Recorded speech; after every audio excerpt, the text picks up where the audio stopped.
What is going on, explorers? Today, it's one of those days you already know. But before I get into that, let me go ahead and play the intro music.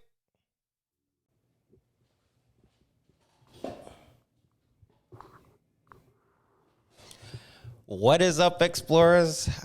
Before this episode begins, I just wanted to remind you guys, if you haven't already, make sure you check the link in the description below. Take you directly to our Patreon if you would like to support. You could support us for the low cost of a caramel ice cap from Tim Hortons.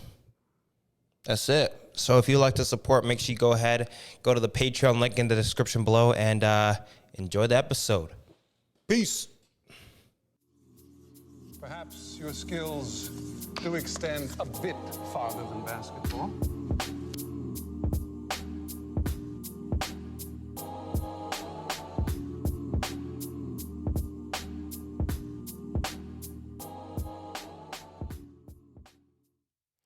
As I was saying, my name is Dante. We are Chez Dante. And today, it's Westsidegunn Day. Bo, bo, bo, bo, bo, bo, bo, bo, bo. Today, as we all know, I don't even know what the album's. Pray for Me, Pray for Paris, Pray for Somebody. Oh, it's And Then You Pray for Me by Westsidegunn. Just dropped. I waited till midnight, listened to it fresh off the press. It was good. I liked it. First of all, I liked the JID feature. That might have to be my song on the album, like my favorite song on the album. What's it called? Let me just scroll to it.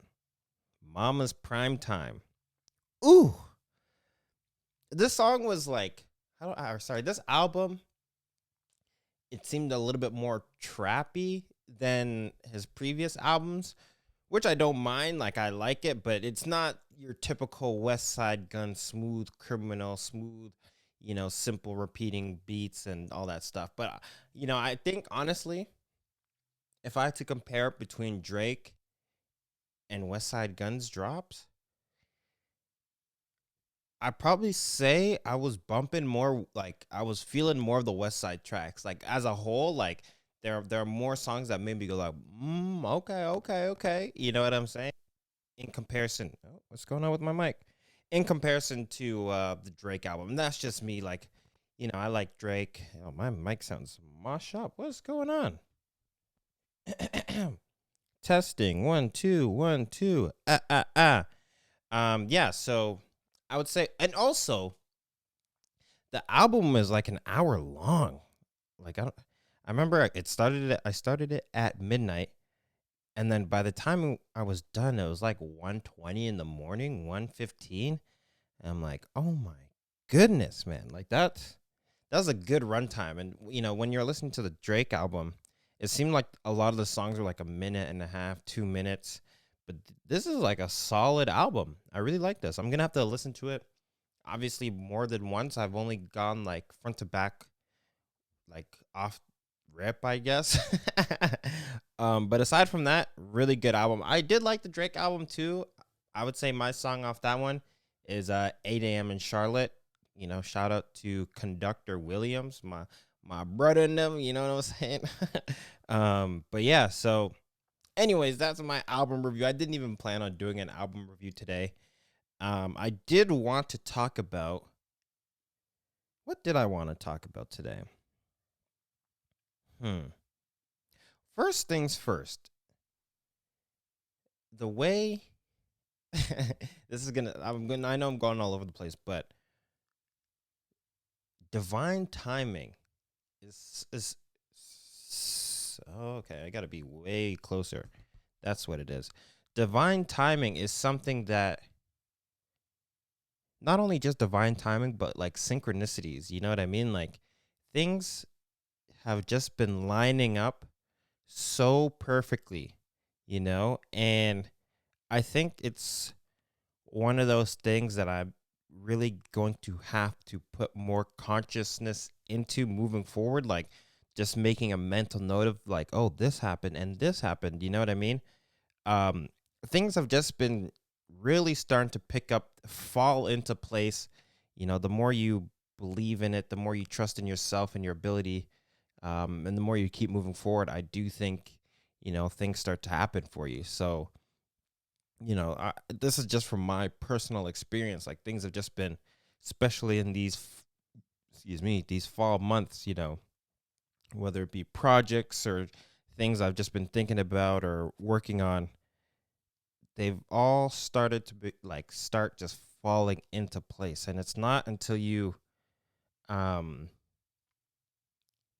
believe that things can eventually fall into place, do they actually, if you're not thinking like, oh, this is not going to work out, or I got to do this instead because blah, blah, blah, blah, blah, you're already putting that into your psyche. But when when I think the key word is faith, right? Faith is like the belief in the unknown. So it's like, even if you're not 100%, like, you don't have like tangible physical evidence, is like, nah, but I do believe that this can happen.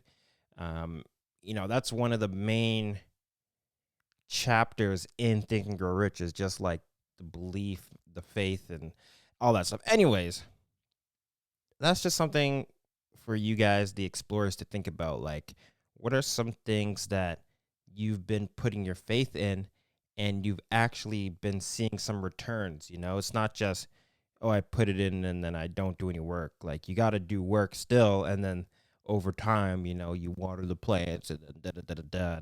Man, this mic is tripping. What is going on? I can't just be me that's hearing this, right? Da da da da da. Oh my goodness. All right. So yeah, just like a bit of an update. I'm back to doing like the solo episodes for the time being. Looking to maybe start booking some guests once I have, once these, things that I'm talking about are fully lined up and hammered into place and are consistent. I'll definitely like to start having guests back on the pod. But until the meantime, you work with what you have. And what do we have here today? First of all, do I want to skip into next week, or, I'm going to just skip into next week because some big news in the MMA world just dropped. And I mean, major, major news. First things first, on one of the podcasts that I work on, the Black Zeus, the podcast, I gave my predictions on how, what do I think between Islam and Charles Oliveira? And I said, well, Charles needs to pray to God that Islam pulls out. Well, guess what? Charles pulled out of the fight. I mean, yes, I know it's due to injury, and we all saw the picture. He got the scrape on his eye. Let me see if I could even pull this up. Actually, I don't even want to pull it up. Anyways, dude got like a massive like slice in his face.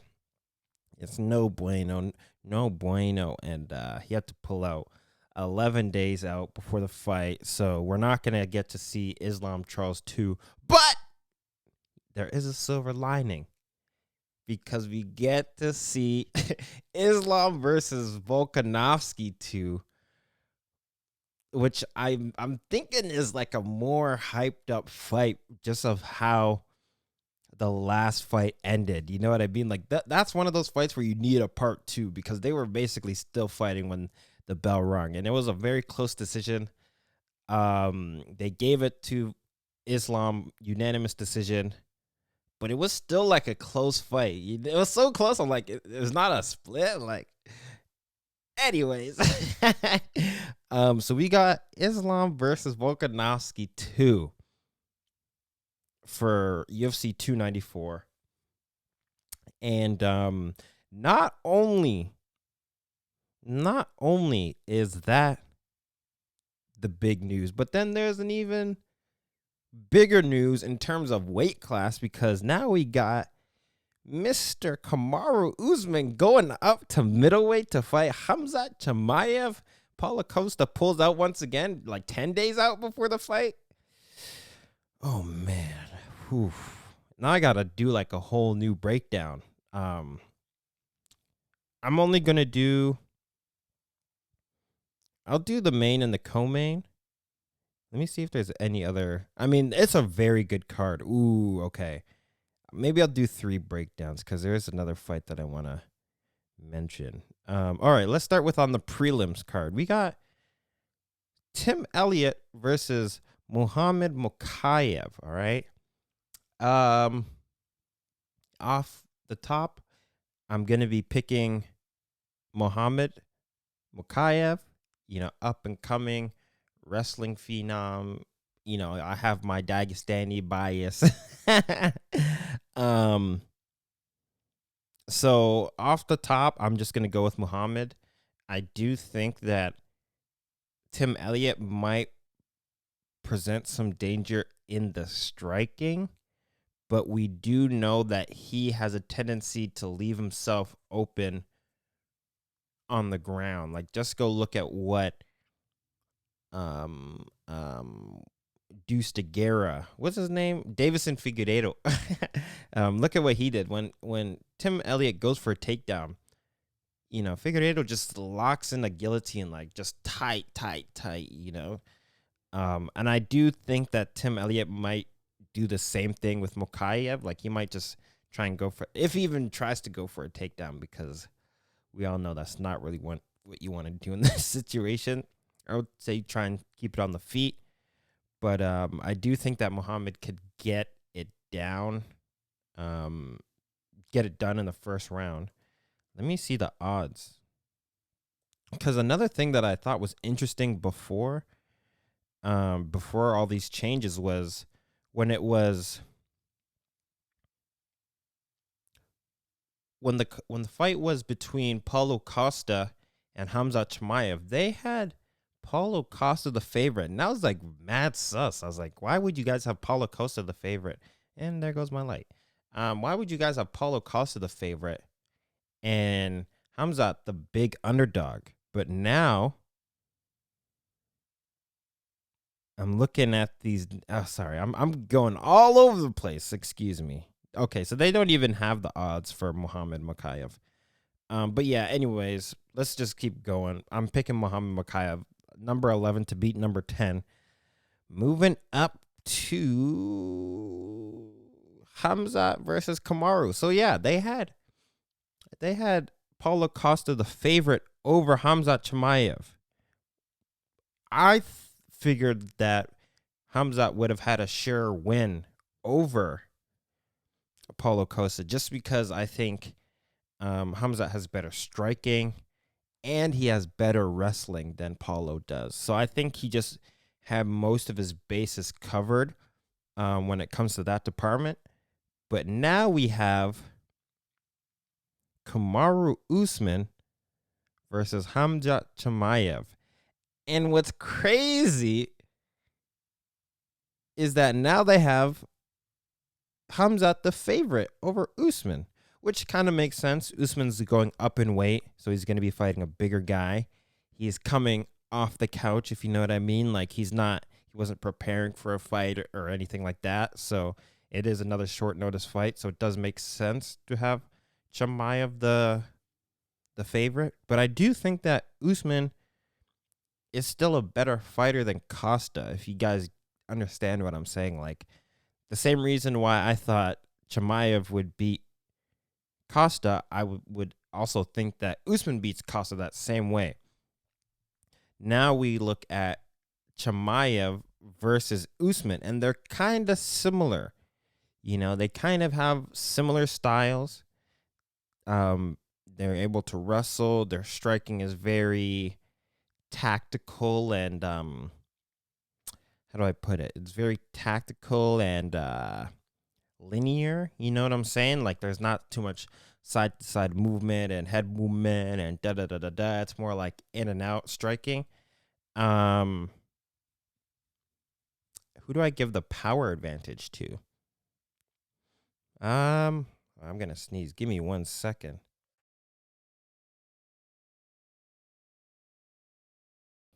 Hey explorers, Dante here. Just wanted to remind you guys, if you haven't already, make sure you go ahead and click the Patreon link in the description below if you would like to support. Could support the Patreon for the low cost of a caramel ice cap from Tim Hortons. So if you like to support the message, the platform, the page, go ahead and click the description below. Back to the episode. I haven't sneezed yet. Oh my goodness. Who do I give the power advantage to?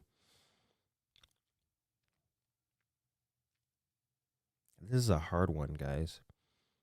Does Usman have the power advantage, or does Khamzat have the power advantage? You know what? I'm just going to say, I'm going to go ahead and just be like, I would say maybe Khamzat has the power advantage only because it's at middleweight, where we know that Usman usually has a power advantage at welterweight, but this is a bigger weight class. And Chimaev has fought here more, I believe. I mean, he was going between welterweight and middleweight. But then I think he was like destroying himself to get to welterweight. So he might even be a bigger guy. How big is Khamzat Chimaev? Can we see this?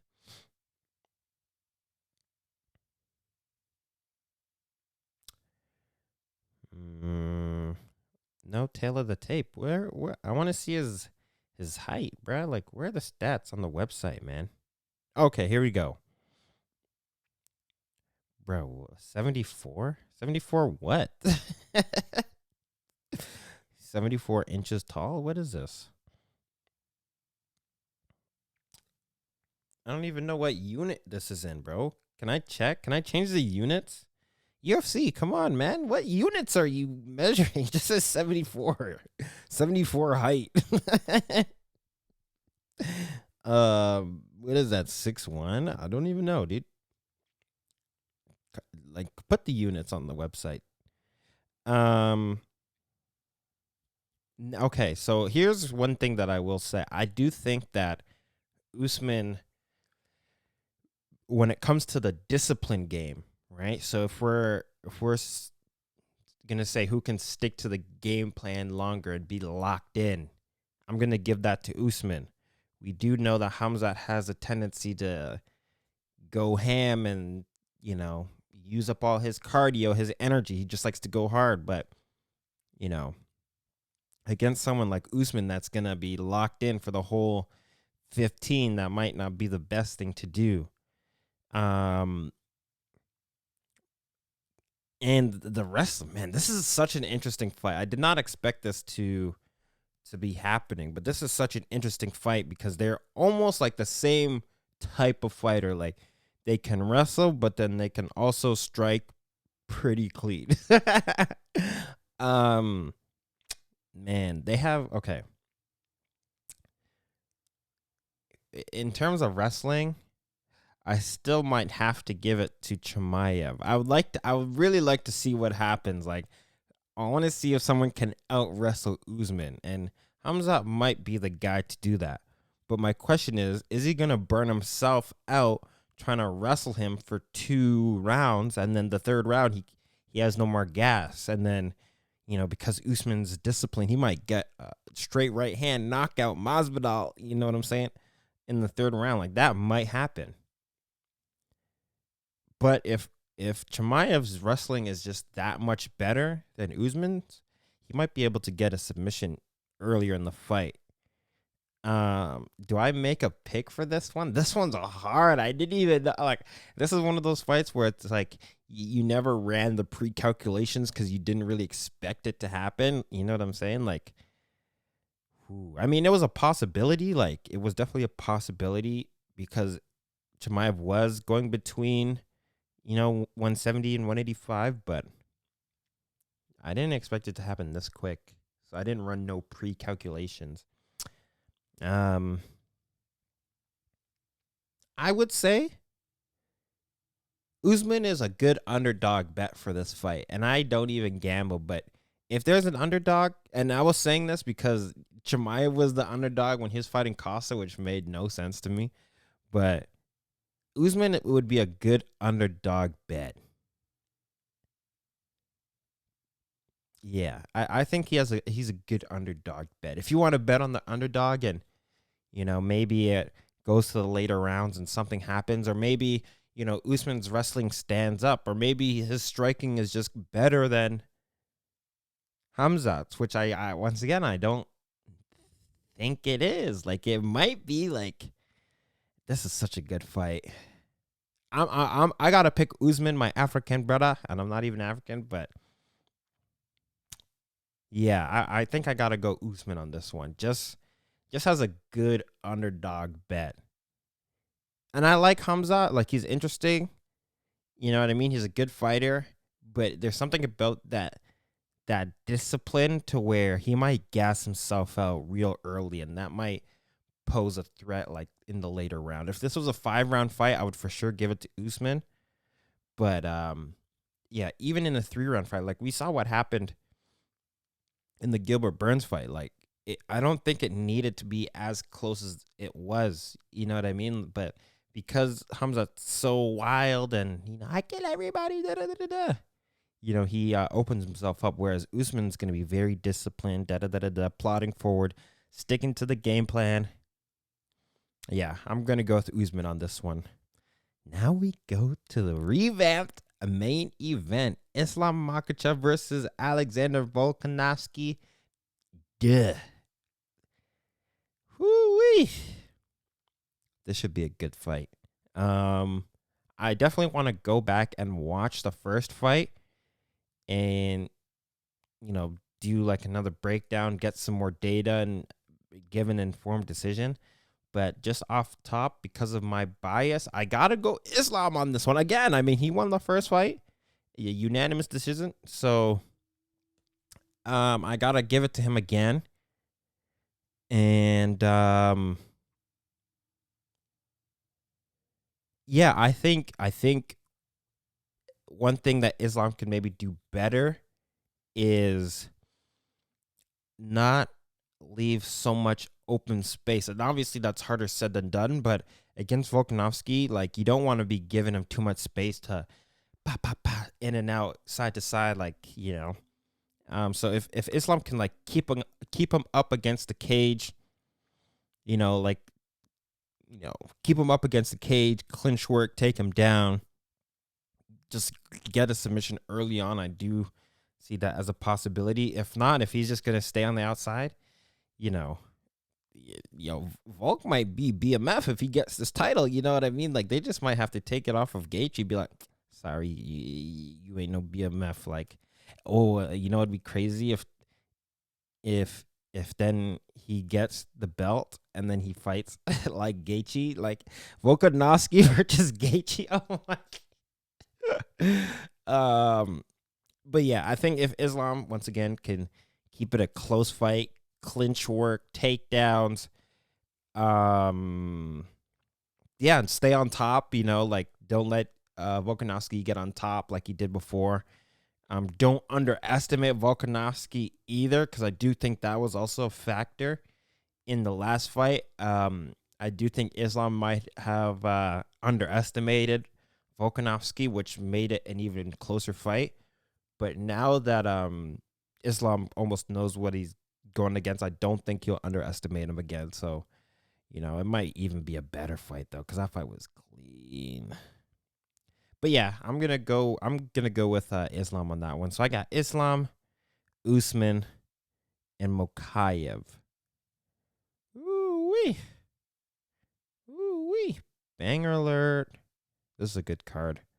Now, do I even want to? We'll go to this week's card. I know 294 is next week, but who do we have? We have Super Sadiq Yusuff versus Edson Barbosa. And they have Sadiq Yusuff as the favorite. Oh my goodness. Ooh, hold on. Banger alert. We got Jonathan Martinez, Adrian Yanez. Do I even have sound effects for that? Oh, banger alert. Oh my goodness. Martinez, Adrian Yanez. Crazy. That's a banger alert. Oh my goodness. I am a big fan of Adrian Yanez, and I'm a big fan of Jonathan Martinez. Oh, my goodness. That's a good fight. That is a good fight. Oh, my goodness. All right. I'm going to go with Adrian Yanez on this one. I'm not even going to do a full breakdown on it because I don't want to go too long on this episode. But, yeah, I'm going to go Adrian Yanez on this one. Oh, man. That's a banger alert. That's a banger and a half alert. Now back to the main event: Super Sadiq versus Edson Barboza. Like, whoo-wee. I think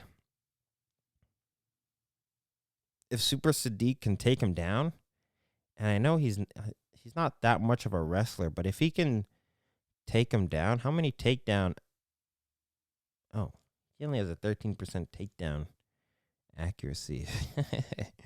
Good luck. And if it's just a straight stand-up fight, and also he's been out for a while. Last fight was last year. Coming back to fight Edson Barboza. When was his last fight? He fought earlier this year.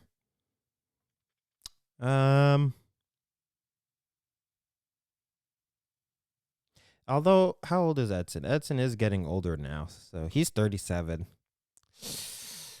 How old is Super Sadiq? Let's go back. What's the age difference? If it's a bigger age difference, 37 years.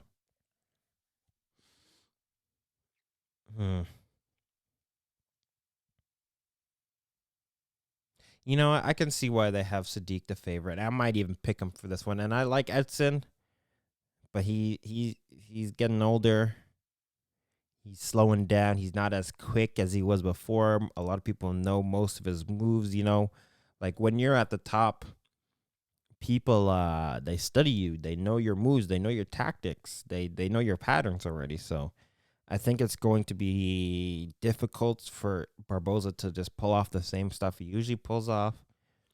So, yeah, I think I'm going to pick Super Sadiq on this one. And, yeah, so I guess that's going to be it for this episode. You know, it's kind of all over the place. I'm getting back into the solo episodes. You know, but I've been doing some interviews and stuff like that. Make sure you guys go check that out if you haven't already. But until next time, y'all, here's the outro music. Further. I'm sorry? You said my skills extend farther than the basketball court. Farther relates to distance. Further is a definition of degree. You should have said further.